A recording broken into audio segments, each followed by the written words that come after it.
Hello. Oh, yes, indeed. Ladies and gentlemen, on the line, I have Mr. Michael Clip Payne. What's up, Mike? Everything is everything. Everything is on the one, baby. Yeah, I hear you guys funking over there. Oh, yeah, man. We've been funking over here for 27 years, man. Right on. 27 years keeping the funk alive right here in Hartford, Connecticut. WRTC, the world of funk. Uh-huh. I was told you that America's best funk network over there. Yes, sir. So the tour is over, and you are with Parliament-Funkadelic. How was the journey, and how did you get into Parliament-Funkadelic, starting back from the 70s?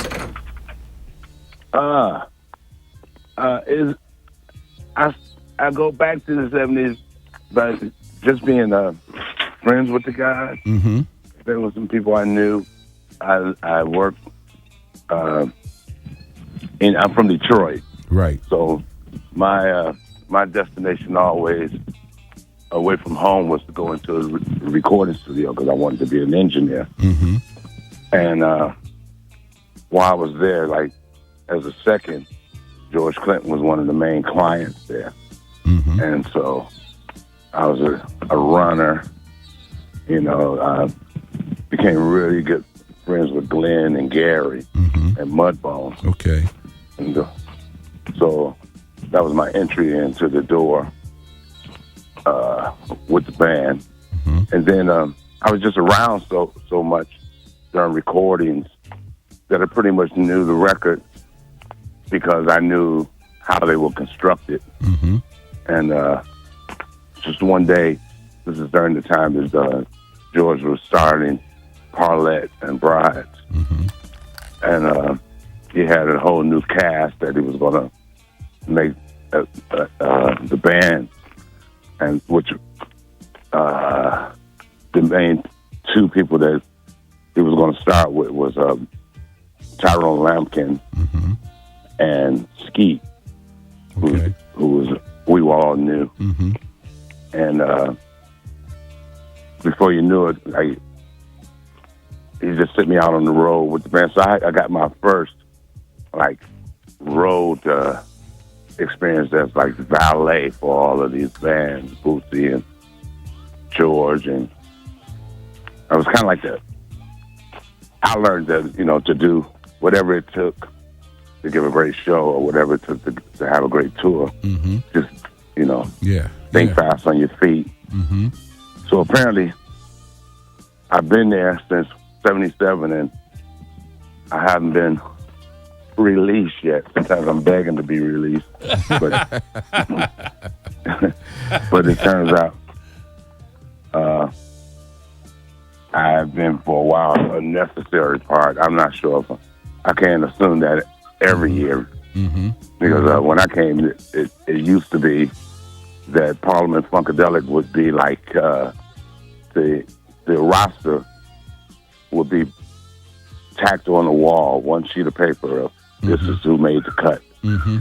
Mm-hmm. And I, for some odd reason, I would make the cut every time. So yeah, I mean, I've been seeing you forever, and I know you have. I heard a story. I guess you were on some program, and you said that when you were in, I think, kindergarten or first grade, you guys had went over to Motown and did the Footsteps, and what was the song? Oh yeah, I was like fourth or fifth grade. I think it was. Mm-hmm. And in Detroit, they send kids on your basic field trips to Henry Ford Museum, Kellogg's Corn Flakes, the company. And on our way back from, I think, Battle Creek, Michigan, it was a cool field trip, but the kids saw Motown on the way back. Mm-hmm. And we all hit one side of the bus, and we all went, we want to go there. Mm-hmm. Mm-hmm. And one teacher said, well, maybe one day we can. And then out of the blue, there's a phone call, and there's you're a kid, and all of a sudden there's the emergency permission slips you got to get. Mm-hmm. Going to Motown tomorrow. Mm-hmm. totally unplanned. And what was happening when we got there, we learned that, we got the speech from Mr. Norman Wakefield. Mm-hmm.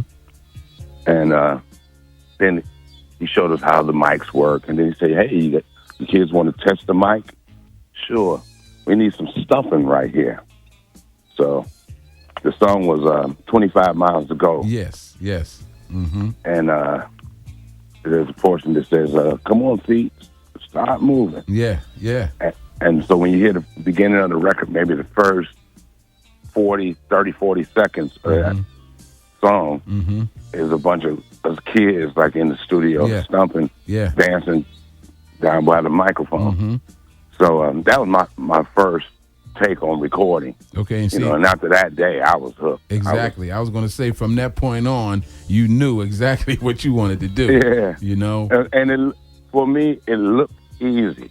Mm-hmm. Like when I thought about how much work it, I'm sure it was more brain power and more taking advantage of the moment because Mr. Whitfield was very animated in his production. Mm-hmm. Like he would dance in Edwin Starr's face, like to give him the groove, like more groove, give it to me, And for me, I'm looking over there and I'm going, wow, he's the boss. Okay. He's dancing. Mm-hmm. I like that. I want that kind of job. Yeah. Okay. Yeah. Yeah. I mean, all these guys. It's been. And go ahead. I'm sorry. And it just turned out that this guy was like the producer of all. Like, I think he probably, he put wah-wah pedals on the map. Exactly. Yeah, he brought the funk, the real funk. He really brought the funk. Yeah, and I didn't. When you're a kid, you don't know who you're in the room with, and you don't even know how it's impacting your life. Exactly. Yeah. Matter of fact, I don't think I even knew the word impact. Okay. So, yeah. I mean, when I heard that story, I was like, wow, because I've always been into music. This is why I'm doing radio, But right. I felt that when you told that story because I'm like, here it is, these kids in Motown, and they just doing the foot stomping, and they had probably had a ball, probably met everybody, just about anyone who was anyone at that time that was in the building, But you went from that to doing things for George, and then actually being a performer. You have a big resume, and you're a very talented cat, man. Thank you. So you're going to be performing at the what's the ball, John? Funkateers Ball. The Funkateers Ball. So you're going to be performing there, correct? Correct. Okay. Yeah, that should be a ball. That should be a ball. Mm-hmm. Sure. Mm-hmm. Yeah. I mean, John is laughing too. But yeah. What date is the ball, John? The 21st of September. The 21st of September, and where? In D.C., Bethesda. In Washington, D.C., that's right. Bethesda, Maryland. That's, Mike Clip Payne, my man Mike. Hey, Mike, man, we really appreciate it. Listen, first of all, anything... I'm going to tell you something about that Funkateers Ball. Mm-hmm. The thing that I'm excited most about is that I will be playing with Michael Hampton. Yes, we had him a couple weeks ago on the show. Yeah, we've been not in each other's area for a while, and that's kind of like it saddens me sometimes. So like thanks to the one, we survived the tour, and now we can go, with full circle, we can go back to being as creative and exactly recreational as we want to be. Right. I mean, this is like, here at this radio station, anything you put out from this point on, make sure that we get it. And anytime you want to come on the air and talk about what you have going on, the door is always open. You guys heard him now. Of course. I mean, John, hey, listen, man, we've been here 27 years, man. Wow. I know we've met a couple of times, but you probably, when you see me, you'll probably recognize me. But back in the day, when I see you, I'm gonna go, oh, that's you. Yeah, like way back in the day when you guys have started to come back out in '95, I was doing work. Right. I was doing work for Earl Sissel, And and I got you guys at the Sting, at the Highlight here in Hartford, at the University of Hartford, at Trinity College, and one thing I can say, Earl did make sure I got paid.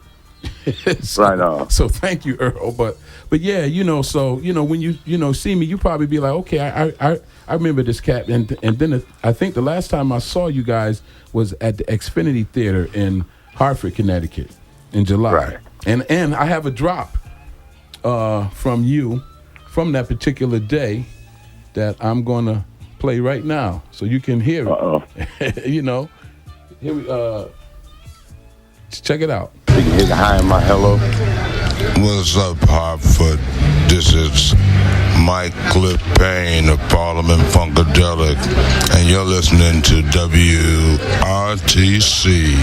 89.3 FM. I got you there, right?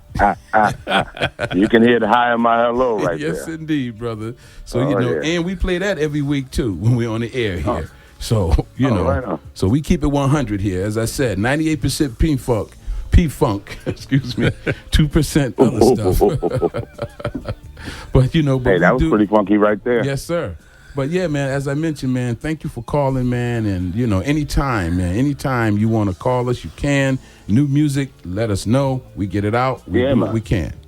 Hey, yeah, I'm definitely going to see you as soon as this 420 record is finished. I got this one thing I'm doing a Grateful Dead with Hampton. We're doing a Grateful Dead cover for the album. Okay. Which is like a lot of people have been asking because a lot of people say, well, I say, like the Deadheads, they point out songs like, oh, you guys should do Casey Jones because it's really funky. And I had to like research the Grateful Dead to see what that was all about. Right. And then I realized, okay, they noodle like we noodle. And there's a lot of similarity in our tribe. Right. So, yeah. Soon as it's done, man, make sure we get it. Yeah. For sure. Hey, Clip, one last thing. You have to reissue that 420 Trip Fest CD.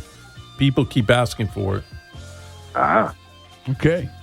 And on that note, Mike, make it happen, baby. But anyway, thanks for calling, Mike. Thanks for calling. Thanks for having me. Hey, no doubt, baby. All right, peace. Enjoy the rest of your day. Thanks. All right, Dad. Thanks for keeping the funk alive, bro. For sure. Yes, that was Michael Clip Payne from Parliament-Funkadelic in the 420 Funk Mob, who will be performing at the Funketeers Ball. Funketeers Ball